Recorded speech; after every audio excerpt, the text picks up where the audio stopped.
اس school پہ بھی بم مارے. اندازہ یہی ہے کہ ایک کاش یہ نتیجہ نامرتب ہوتا. اور آگے ہے وَلَمْ أَدْرِ مَا حِسَابِيَّ، اور مجھے پتہ ہی نہ چلتا کہ میرے پیپرز میں مجھے نمبر کتنے ملے ہیں. ایک کاش یہ ہوتا.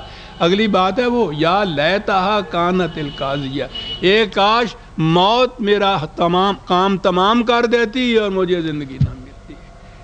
یعنی اس زندگی سے جو حاصل ہوئی ہے موت بہتر تھی. اس رزق سے موت اچھی. یا لیتہا کانت القاضیہ.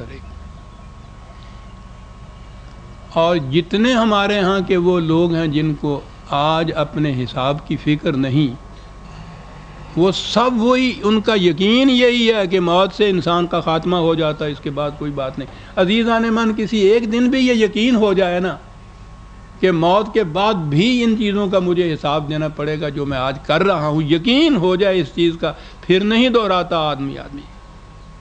وہ تو غم سے مر جاتا ہے جس کو یہ پتہ چلے کہ میں نے فیل ہونا ہے اور فیل ہونے کے بعد جو ناکامی میرے حصے میں آنی ہے. یہ ہے وہ قرآن کہتا ہے یہ جو تباہ ہو جاتی ہیں قومیں اس لیے ہوتی ہیں کہ ان کے ذہن میں ہوتا ہے کہ ہمیں کوئی پوچھنے والا ہی نہیں. اور جو کہے کہ صاحب اس زندگی میں اگر تم بچ بھی جاؤ گے تو زندگی تو آگے بھی چلے گی، وہاں پکڑے جاؤ گے، تو ان کو یہ یقین نہیں ہوتا. وہ کہتے ہیں نہیں، موت ختم کر دیتی ہے انسان کو. ایک کاش موت میرا خاتمہ کر دیتی. ما اغنا عنی مالیہ ہلاک عنی سلطانیہ. دو ہی چیزیں ہوتی، مال و دولت کے زور پر، اقتدار کے زور پر، قوت کے زور پر. دو ہی چیزیں.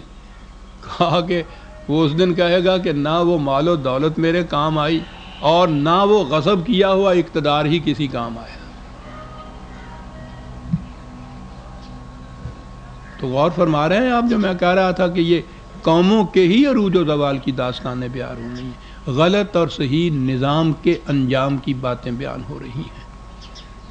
تو کہا ہے کہ اس کے بعد ایسا انداز ہے جیسا کہ وہ مجرم کو ہتھکڑیاں پہناتے ہیں، جیل کی طرف لے جاتے ہیں. قرآن کا انداز بیان وہ ہمیشہ یہ ان چیزوں کو محاکات کے انداز میں بیان کرتا ہے، یعنی محسوس شکل میں جو سامنے آ جائیں. خضوہ ہو فغلو ہو، ایسا حکم ملا وہاں عدالت سے، ہتھکڑیاں لگا دو، اس کو پہنا دو بیڑیاں اور زنجیریں، ثم الجحیم صلوہ، اور لے جاؤ کھینچ کے اس کو. یہاں لفظ جہیم لایا ہے قرآن. جہنم بھی تھا لفظ. جہنم تو وہ ہے جہاں انسانیت سوز مقام حقیقت، اور جہیم ہے جہاں حرکت رک جائے، وہیں کا وہیں کھڑا رہ جائے، آگے قدم نہ بڑھ جائے. وہ جو حضور نے فرمایا تھا جس کے 2 دن برابر ہو جائیں، جہیم وہ ہے. آگے نہیں بڑھ سکتا. ثم فی سلسلۃ ذرعها 70 ذراعا فاسلکوہ، زنجیریں پہنا دو، بیڑیاں ہتھکڑیاں پہنا دو. کیوں؟ غور سے سنیے عزیزان من، 2 لفظ آگے آتے ہیں. یہ کیوں کا جواب مل رہا ہے. یہ نظر آ رہا ہے نا کہ کس قدر یہ شدید عقاب ہے، کس قدر سنگین عذاب ہے، تباہ کن ہے، دردناک ہے، خطرناک ہے. تو کیوں ہونا چاہیے نا کہ کیوں ایسا ہوا. 2 لفظوں میں آئی بات. انہ کان لا یؤمن باللہ العظیم. یہ اپنے ہی بنائے ہوئے قوانین اور اپنے ہی بنائے ہوئے قواعد نوامیس کے اوپر یقین رکھتا تھا، خدا کے قوانین کے اوپر اس کو یقین نہیں تھا. سب کچھ سمیٹے ہوئے تھا. سن لیجیے اب اس کی وجہ کیا تھی. یہ تو دیکھا نا کتنا دردناک تباہ کن منظر ہے جس کو بتایا گیا ہے. ہتھکڑیاں ہیں، بیڑیاں ہیں، جہنم ہے، آگ ہے. یہ کیوں یہ ہوا؟ اس لیے کہ ولا یحض علی طعام المسکین، بھوکوں کو روٹی کھلانے کا انتظام نہیں کرتا تھا.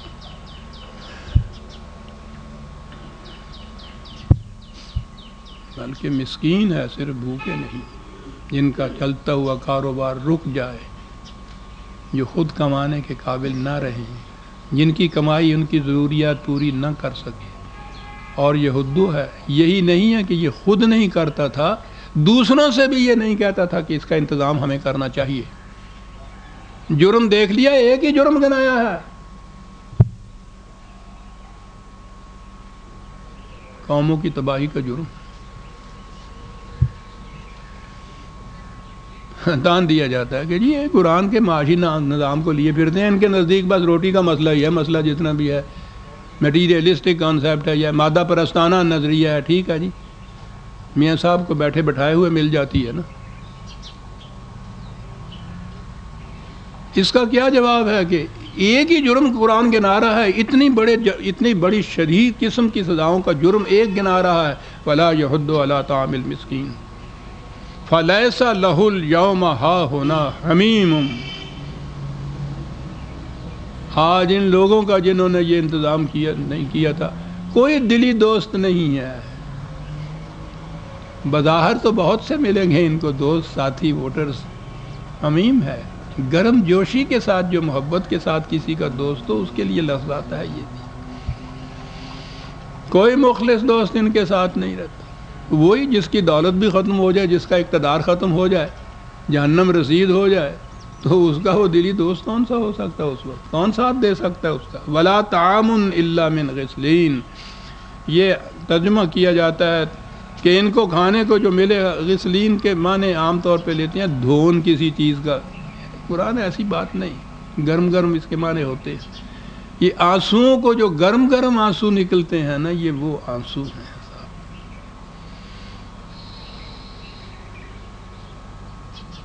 لا یاکلہ الا الخاطئون، اس قسم کے جو مجرم ہیں یہ ان کی غذا ہوگی، ان کا کھانا ہوگا۔ اور اس کے بعد میں کہتا ہوں خدا کا تخت جلال جسے میں کہا کرتا ہوں، وہ عدالتیں آج ہمارے ہاں بھی، خواہ وہ کسی قسم کی بھی کیوں نہ ہو، ہم ہی کہتے ہیں ہماری عدالت سے، ہمارے ہاں ہم بولتے ہیں۔ عجیب بات ہوتی ہے، قرآن کریم بھی ایسے مقام کے اوپر آ کے ایک شہادت دیتا ہے کہ یہ جو کہا جا رہا ہے اسے محض شاعری نہ سمجھو، یہ شاعری نہیں، لیکن اس تک پہنچنے سے پہلے اپنا انداز ہے قرآن کا۔ فلا اقسم بما تبصرون وما لا تبصرون، اس کے معنی یہ، اقسم کے معنی قسم کھانا یہ کر دیتا کہ میں قسم کھاتا ہوں اس چیز کی، والتین والزیتون وطور سینین، یہ انجیر کی قسم، زیتون کی قسم، یہ ترجمے ہوتا ہے ہمارے۔ اس کے معنی ہوتے ہیں عربی زبان میں شہادت میں پیش کرنا کسی چیز کو،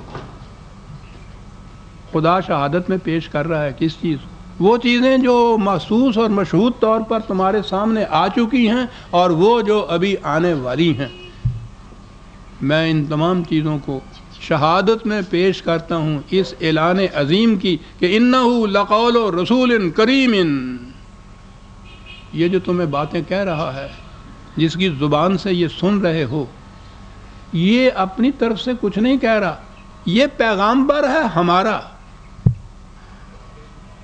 کیا بات کہی، یہ ہمارے پیغامات تم تک پہنچا رہا ہے،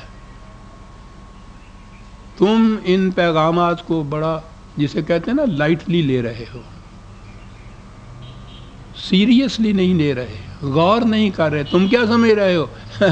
شاعر ہے یہ ایک، ان کے ہاں شاعروں کو بھی کہا کرتے تھے کہ ان کو بھی کسی الہام ہوتا ہے، دیوی دیوتاؤں کی طرف سے یہ آتے ہیں، بڑی قدر و منزلت ہوتی تھی، لیکن وہ شاعر ساری عمر شعر تو کہتا تھا، اپنی روٹی کما سکنے کے بھی قابل نہیں ہوتا تھا۔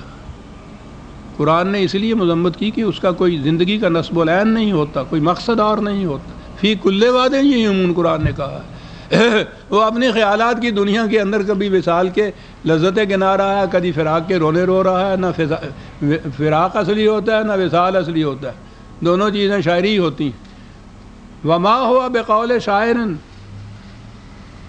وہ اس کو شاعری نہ سمجھ، اقبال نے بھی تو کہا ہے قلیلا ما تؤمنون، یہ شاعری سمجھ کے گزر جاتے ہیں، اس حقیقت پہ غور کر کے اس پہ یقین نہیں رکھتے کہ جو بات کہہ رہا ہے واقع ہونے والی ہے۔ ولا بقول کاہن، یہ پیشین گوئیاں کرنے والا قسمت